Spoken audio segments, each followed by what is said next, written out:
tem uma diversidade biológica aquática sem precedentes. Eu digo para você que a gente ainda está muito longe de conhecer todas as espécies de peixe que a gente tem na região. Por centenas de anos, nós ficamos trabalhando com o pirarucu como se fosse uma única espécie. E hoje nós sabemos que são 4 espécies. E, portanto, se são 4 espécies, nós precisamos manejar isso de forma diferente do que a gente vinha fazendo. Quem colocou essa informação para o mundo foi a ciência. Usando tecnologias ultramodernas que nós incorporamos nos nossos laboratórios no dia a dia, que nós usamos para capacitar pessoal para a Amazônia. Eu me lembro que há 40 anos atrás a gente contava nos dedos o número de doutores que a gente tinha nos laboratórios aqui no estado do Amazonas.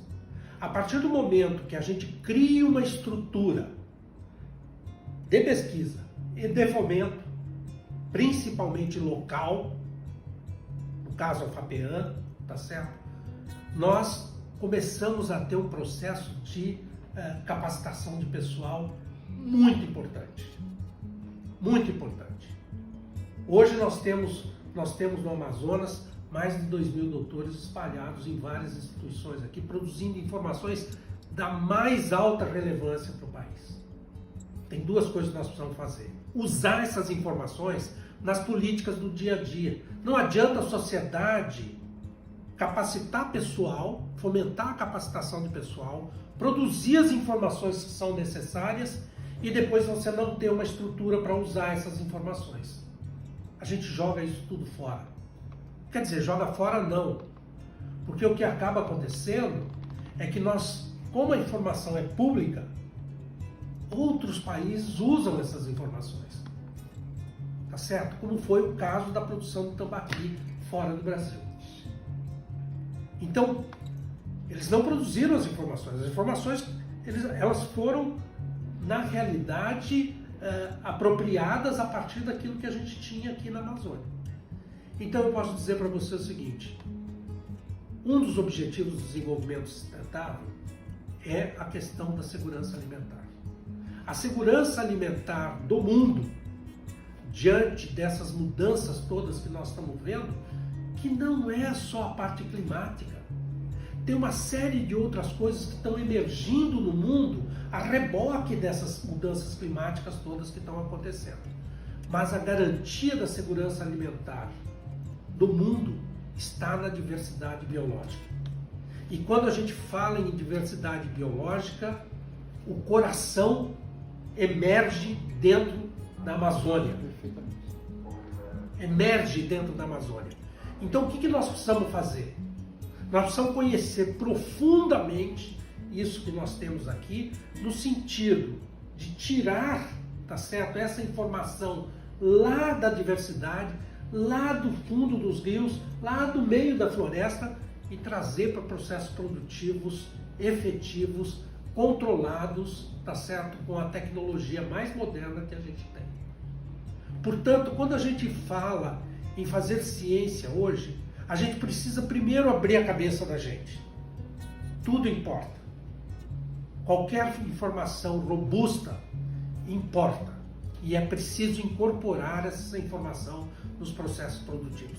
Se eu ficar mirando, tá certo, apenas no peixe que já está no cativeiro, no café que já está plantado, no eucalipto que já está lá no meio do processo produtivo, e esquecer essa diversidade biológica, isso que está com uma brutal redução da variabilidade genética vai sucumbir diante desses novos cenários.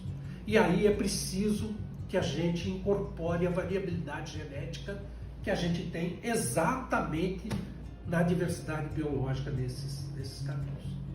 Portanto, uma das coisas que eu de pronto começo a questionar em ciência é: tem que valorizar o processo de produção de informação robusta. A ciência é uma atividade social com fins sociais.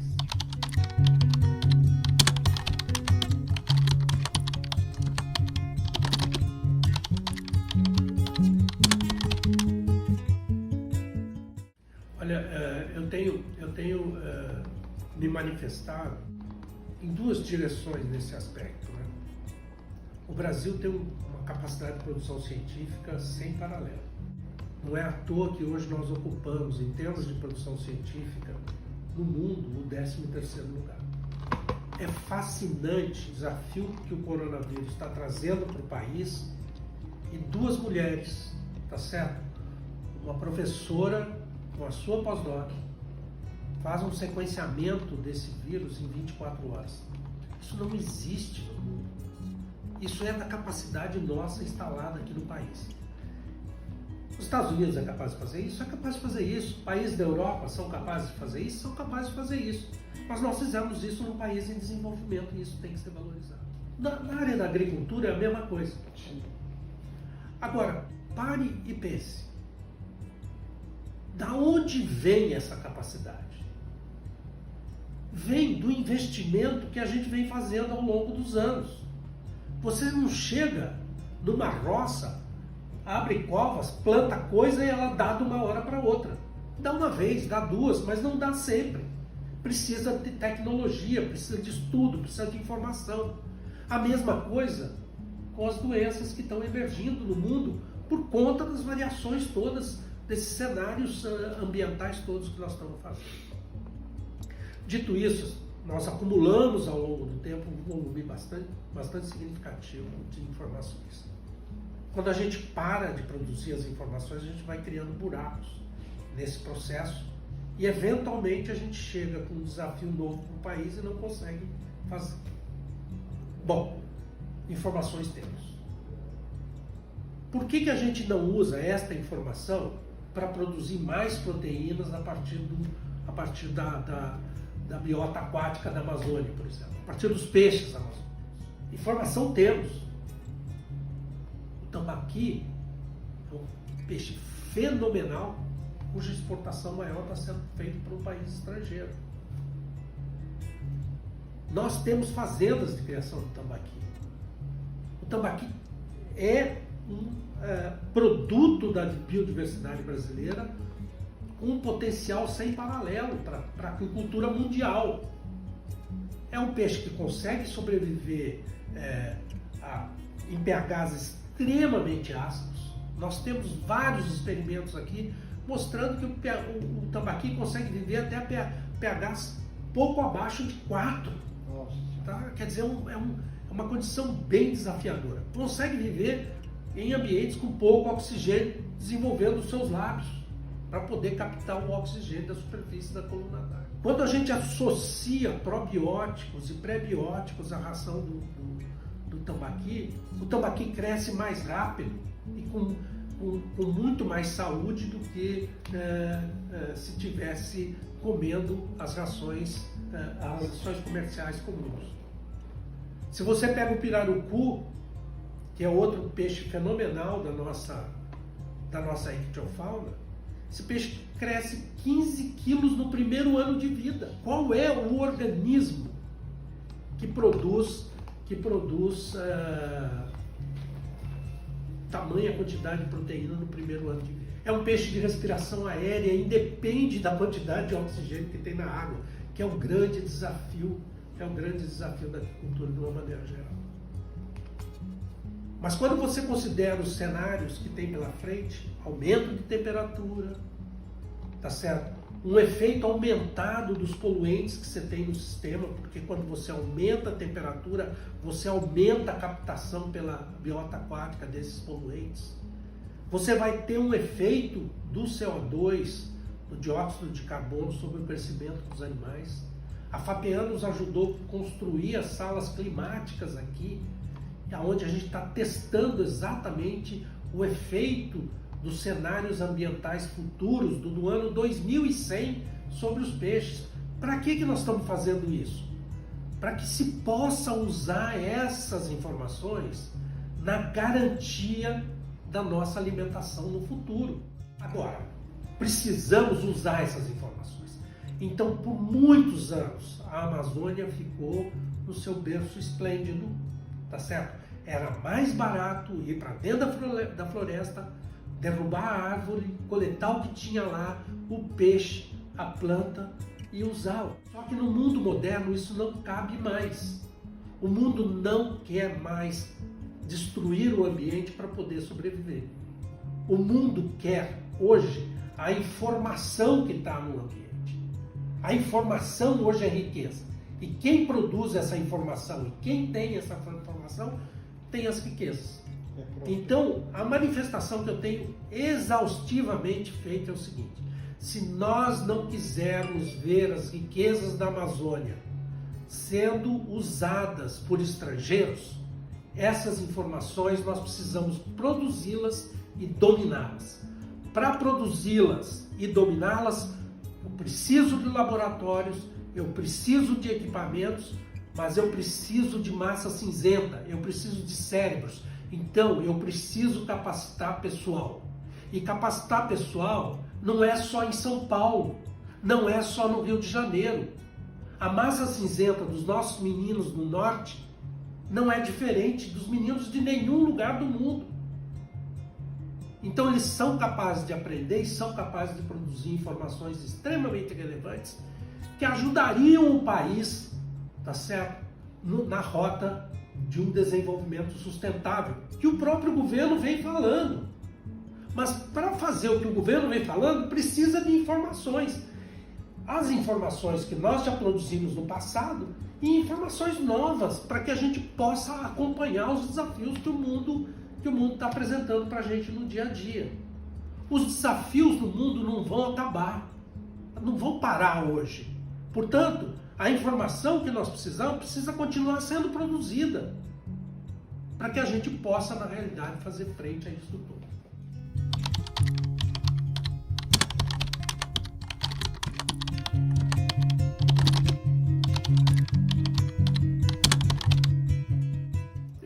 Deixa de pronto fazer um comentário sobre a ideia deste conceito. Por muitos anos, eu estou vivendo na Amazônia há 40 anos. Cheguei aqui em 79. 80 definitivo. Graças a Deus o Estado me deu aquele diploma de cidadão amazonense, porque eu não sabia viver lá de volta e me sentia fora d'água aqui, entendeu? Agora acabou.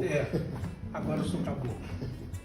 Então, eu dizia o seguinte: a Amazônia não pode ser tratada em vários escaninhos ao mesmo tempo.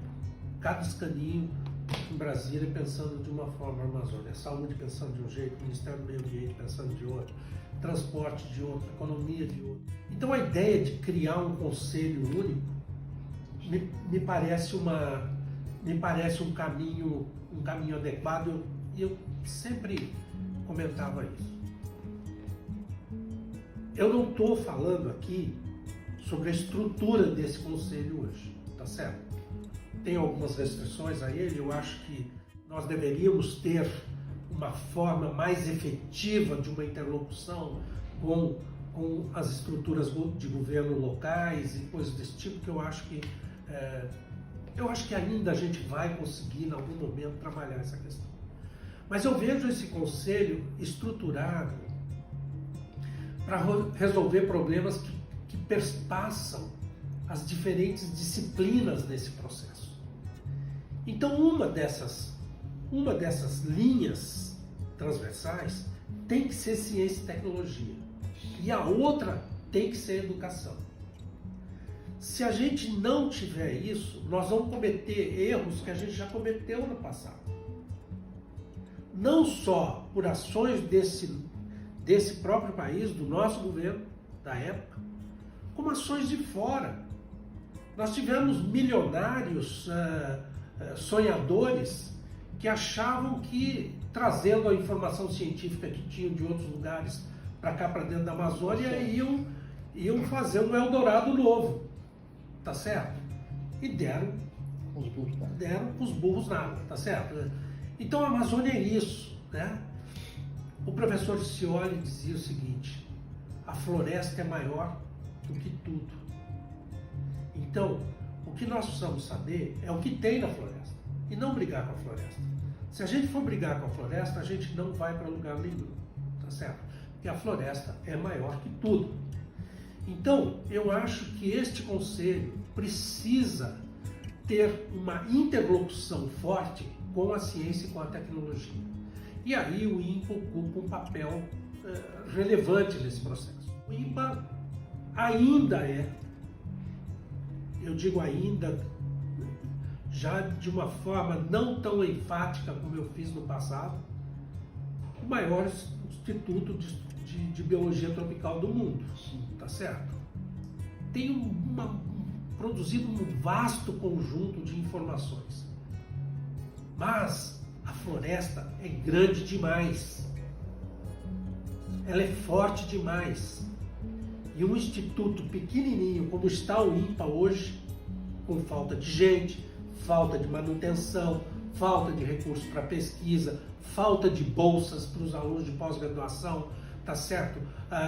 A diminuição do papel dos cientistas da região norte nos processos decisórios dentro desse sistema todo que eu acabei de conversar com você, tá certo? Isso tudo, na realidade, acaba reduzindo a capacidade de produção das informações que nós temos.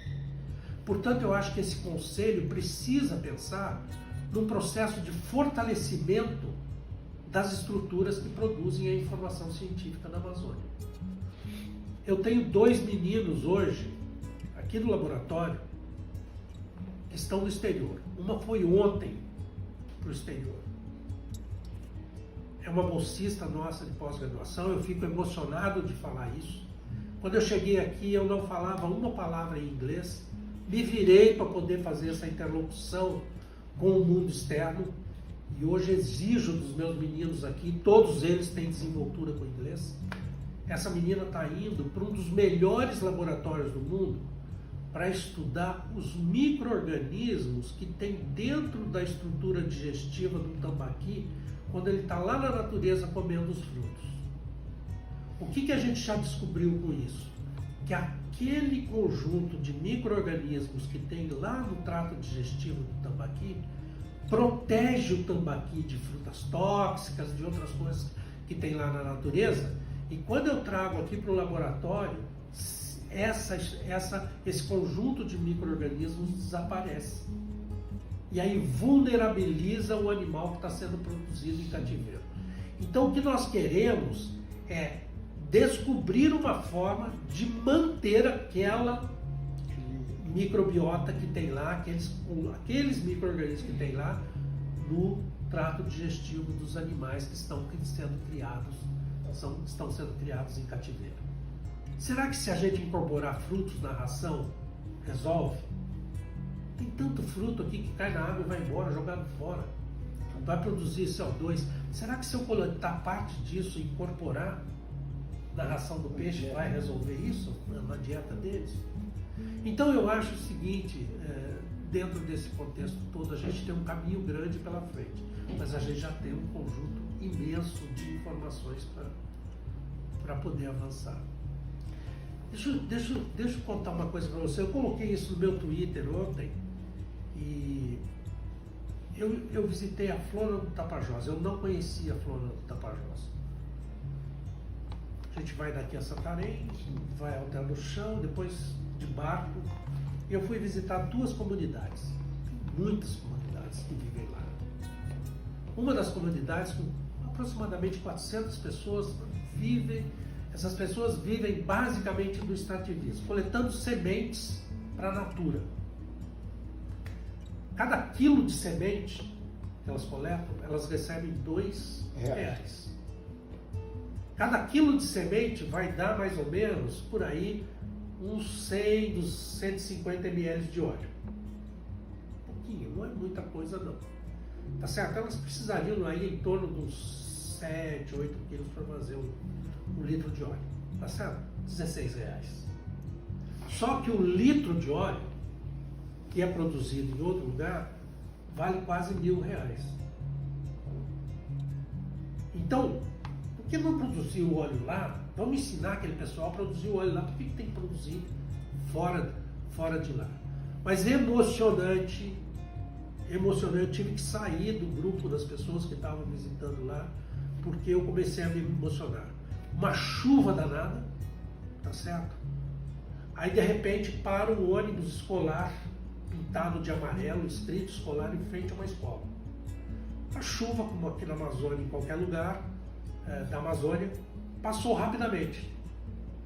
Aí sai uma fila de crianças completamente uniformizadas, os pequenininhos na frente, os maiorzinhos atrás, todas. A chuva volta. Os que estavam atrás abriram seus guarda-chuvas e começaram a proteger os pequenininhos que estavam na frente. Se você cuidar do ambiente como eles estão cuidando lá, e se cuidar das crianças, está resolvido aqui isso tudo. Eu vi um senhor lá de 85 anos, sentado na roda de conversa, mas que ainda pega o saco nas costas e vai coletar semente. 80 anos. Então, isso para mim indica saúde no lugar, indica preocupação com o futuro por meio da educação das crianças, e sabem que o ambiente que eles estão vivendo tem que ser saudável, porque senão eles não vão ser saudáveis. Eles não vão ser, quer dizer, o espírito da comunidade, de estar junto, de trabalhar junto e de contribuir para um futuro melhor, tá certo? Eu acho que a partir do momento em que a gente toma decisões na Amazônia que colocam em risco o equilíbrio entre a saudabilidade das pessoas, tá certo? E do ambiente que está vivendo, quer dizer, colocam essas duas dimensões, que na realidade não são bem duas dimensões, são partes de uma mesma dimensão, mas se você provoca um desequilíbrio aí, você provoca doenças, você provoca, tá certo, uma falta de qualidade de vida para as pessoas, né? E a gente já sabe isso, a ciência já sabe isso durante muito tempo.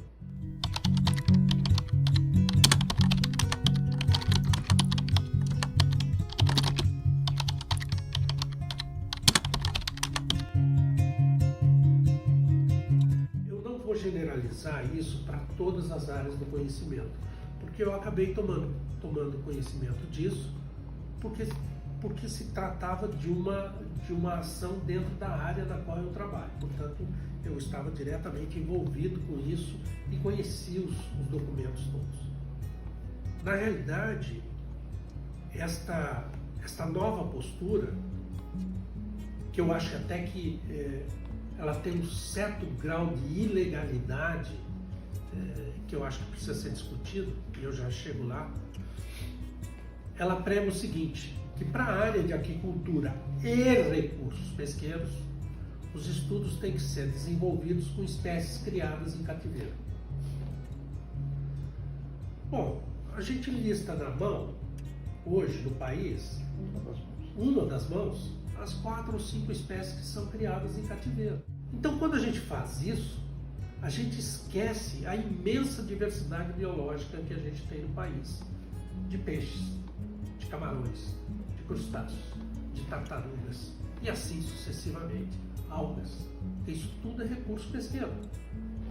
E o comitê é também recursos pesqueiros.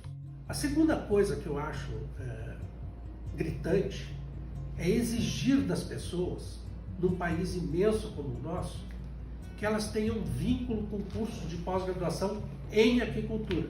Quantos cursos de aquicultura a gente tem do lado de cada linha de Tordesilhas? 1, 2. Estão a 2 horas de avião um do outro. Tá certo? Então, como exigir isso? As pessoas vão treinar as pessoas da forma que é possível. Então se treina a gente para trabalhar com aquicultura, com piscicultura, com recursos pesqueiros por meio dos cursos de biologia de água doce, por meio dos cursos de genética, por meio dos cursos de biodiversidade da universidade, enfim. EAD. Tá certo? E aí um dia junta um grupo consistente e funda um curso de aquicultura. Então, quer dizer, isso falta uma visão de país, falta uma visão integrada de país.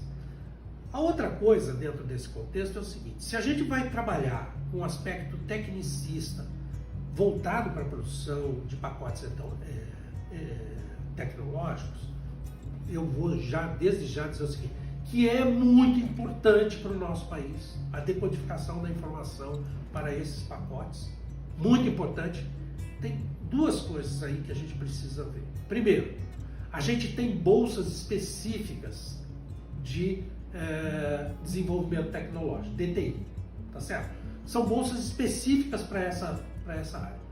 E segundo, a gente tem uma área da ciência específica para essa parte, que é a área de zootecnia. Zootecnia envolve desde lá a bovinocultura, caprinocultura, tá certo? Suinocultura, carcinocultura, piscicultura, deveriam estar dentro desse contexto todo, porque você tem um pacote desenhado para a produção de uma maneira geral. Porque é Zoom, Mas, Zoom. porque é Zoom também. Agora, quando a gente busca na diversidade biológica que nós temos, tá certo? Novas alternativas para o desenvolvimento sustentável, tá certo? Como são os peixes da Amazônia, como são os peixes ornamentais, tá certo? Qual o impacto da mudança climática sobre os peixes usados na pesca hoje na Amazônia? Isso tudo está dentro de um outro contexto. Então, o que nós temos defendido é o seguinte: se tratar de piscicultura, aquicultura como um pacote tecnológico, fica lá na zootecnia. E nós deveríamos encarar isso como um comitê adicional de recursos da biota aquática, para poder incluir a diversidade biológica que a gente tem na Amazônia, que a gente tem em outras regiões do país também, assim em particular na Amazônia. E entender que quando você está fazendo pesquisa aqui na Amazônia, você não pode comparar com o mesmo calibre, com a mesma lente, tá certo?